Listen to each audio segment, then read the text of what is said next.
And I'm actually glad she talked about David because he continued to grow in God and with God. So that relates to what I'm going to be talking about today. So, yes. Um, one of my favorite quotes is a quote by a musician. Her name's Lauryn Hill.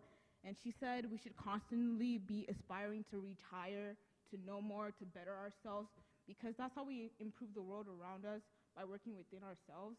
And that's a quote that just really gets to me because it inspires me to keep going forward.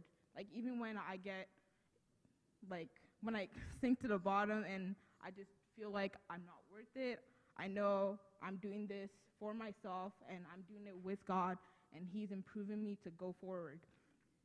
And so I want to ask you a question this morning. Do you ever feel like you're stuck, like you're talking to God, but you're not moving forward, and you see the people around you, they're constantly progressing, and you're just stuck? Yeah. Does anyone ever feel like that? Yes, yes. I think we've all felt like that one at a time. So, when I feel this way, the first thing I do, I start by setting an attitude for improvement.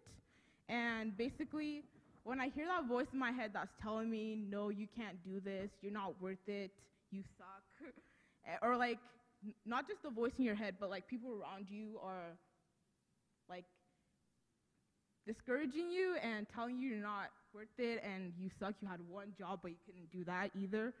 I tell that voice that no, because God said I'm his child, and I'm a descendant from a royal priesthood. So you just tell yourself, I'm going forward with God, and he's my man, and he's always going to be there for me, and that's all that matters. That's all that matters. He's always there. The second thing to remember, when you compare yourself to other people, it actually discourages you more. So when you start comparing yourself to other people, you start to be like, God, why aren't you doing this for me? Why aren't you helping me go forward? Why aren't you showing all these people that you're my dad and you're here for me? Why am I not moving forward? So you have to stop comparing yourself to other people, because here's the thing, you're not like the other people next to you. You're so different. When God made us, he gave us a purpose in life, and your purpose isn't the same as the person next to you. Tell the person next to you, we're different people. We're not the same person. We're not the same person. So when you can understand that what they're doing, although they're moving forward, maybe that's God's plan for them. Maybe God's plan for them is for them to be moving faster than you. So that brings me to my next point. You have to trust God's timing. And although sometimes it seems like God is being too slow, I guess, or like you're just not moving and everyone else is pushing forward and they're getting better, and you see like Sharon over there, and she has a whole family, and she's getting all these raises, and she's getting promotions, and you're here in your mama's basement, and you can't do anything. You're not doing anything. Just remember, you're two different people, and God's plan for you is different from God's plan for Sharon, and you're getting better. Yeah, so you have to trust God's process, because when these obstacles come for you, there are two people in life. Some people will see those obstacles as an obstruction to their success, or like to God. And the other people will see these obstacles as challenges God put in the way to make them better for the future. Like Pastor said last week, he was talking about how maybe God will give you a small situation, a small problem to face right now, because he knows there's a greater one in the future waiting for you. So it's like a practice to make you better for the next step. So we just got to trust that process, that God is always there for us, and he's doing this not because he hates us, but because he loves us, and he wants us to be better for the future. So yes, and another thing, my next point is that you have to hold on to your faith very tightly, because at these times, you seem like you're alone, and you can't do anything and God isn't listening to you and he's not focusing on what you want. So you just gotta trust him, I believe, because in Philippians 4:13, God said you can do all things through Christ that strengthens you. So you have to go back to the word, because when God sees you and you're at the lowest of lowest, and he sees you and you're crying, he's there, he's seeing you, he's telling you you're okay, that I'm here with you, and you feel all alone. He's telling you, don't worry, we're getting better every day.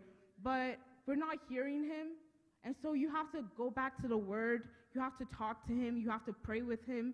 And although you feel like you can't, he's there. He's watching you. So go back to him and talk to him. Tell him everything even if it doesn't have to be like a strong prayer where you're like, God, why aren't you doing this for me? You have to do this for me. Just have a small conversation with God. Be like, God, this is what I'm going through, and I feel like you're not listening to me. He's gonna talk to you, because he's always there. He's watching you, and he doesn't like seeing you sad. So he wants to tell you that I'm here with you. You're not alone. It's me and you. You're my ride or die forever. Period. Forever. So yes, because of Christ, he died for us, so we don't have to be alone. He put all the sin and the guilt and everything, he laid it down on the cross, and he rose again from the dead when everyone thought, no, we cannot do this.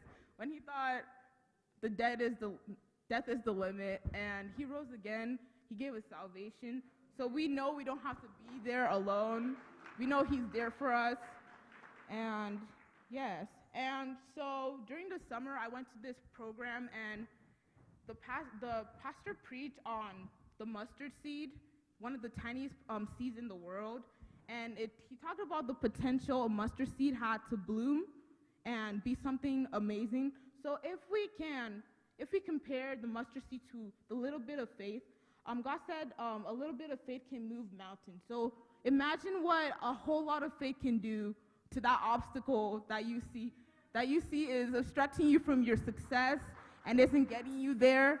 The obstacle seems like a feather in the wind almost. Because if you can move mountain with a little bit of faith, a lot of faith you have in God can do so much more than you think. So yes, that's something we must constantly be remembering.